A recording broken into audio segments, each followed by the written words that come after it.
Glass మినపప్పుకి ఒక గుప్పుడు బియ్యం వేసుకుంటే మనకి ఈ రొట్టె రెడీ అయిపోతుందండి. ఇది మనకి టీనేజ్ పిల్లలు ఎవరన్నా ఉంటే వారానికి 1, 2 సార్లు పెట్టామంటే చాలా బలంగా ఉంటారండి. ఇటువరకు ఇది అమ్మమ్మ కాలంలో మా అమ్మమ్మ మాకు ఇలా చేసి పెట్టేదండి. మూత మాత్రం కంపల్సరీగా పెట్టుకోవాలి. ఆవిరి మీద ఉడికితే చాలా మంచిదండి.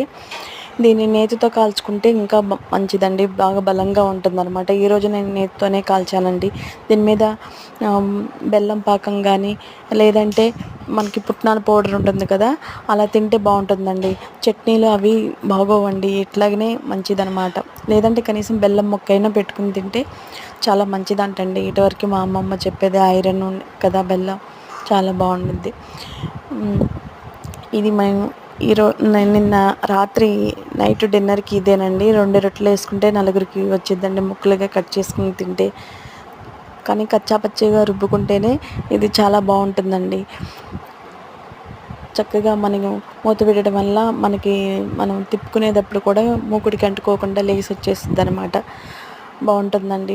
మనలో ఎవరికైనా ఉపయోగపడుతుందని ఇంత వివరంగా చెబుతున్నానండి. టీనేజ్ పిల్లలు ఎవరన్నా కొంచెం వీక్గా ఉంది అనుకుంటే వాళ్ళకి ఇలా రొట్టె చేసి పెట్టండి, చాలా దండిగా తయారవుతారు. వీడియోస్ చూడండి. థ్యాంక్ యూ సో మచ్ అండి. ఉంటానండి.